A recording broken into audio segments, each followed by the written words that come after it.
Dust off those slow cookers because we're taking it all the way back to July 2016. In this video, we are going to make my throwback smothered oxtails. Let's get to it.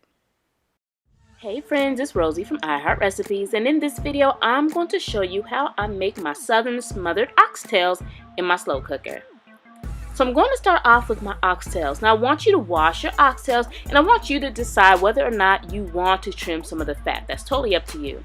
We're going to season the oxtails with some kosher salt and some freshly ground black pepper. And I'm also going to add some parsley flakes. Now if you've been watching me for quite some time, you know I like parsley flakes. If you do not, you don't have to use them.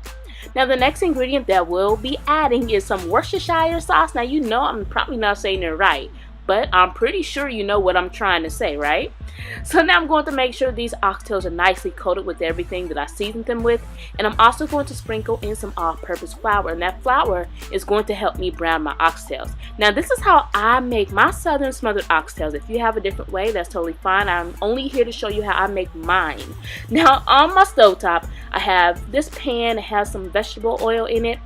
I have my pan over medium heat, and now I'm going to brown my oxtails, all the surfaces of the oxtails.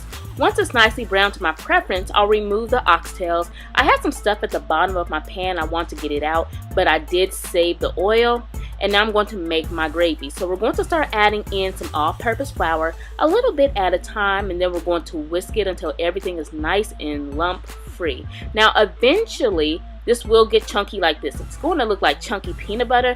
Once it gets to that point and once it's that color, we're going to start adding in some water or beef broth. Now that is completely up to you. Beef broth does add more flavor, but water does work. I'm actually using water now. You're probably just going to have to season your gravy a little more if you use regular water.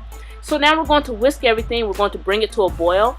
Once it's at a full boil, you will have an idea on how thick your gravy will be.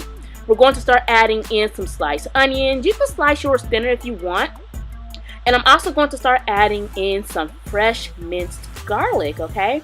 So once those are in there, let's mix everything. And I'm going to add some salt and pepper at this time. Then you're going to mix it and you're going to do a taste test, okay?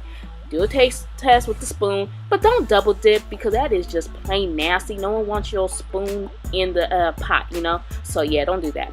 So now let's head over to our slow cooker. Let's place all our oxtails at the bottom of that slow cooker. And now I'm going to pour the gravy all over those oxtails. Next, you're going to pretty much turn the oxtails. You want to make sure they're nicely coated with the gravy. And then we're going to set our slow cooker on high and let it cook for 8 hours. Don't try to rush anything. 8 hours, okay? Once your oxtails are done, this is what they look like. Of course, you want them to cool down because they are extremely hot. Let them sit for about 10 minutes before serving. And the gravy goes great over mashed potatoes or rice. I decided to go with rice this time around. I usually do rice anyway, or grits. And you know what? These were so good and tender. But I could tell you how tender they were, or I could show you. Let me show you, okay? Look how the meat just comes off the bone. That is 8 hours in the slow cooker.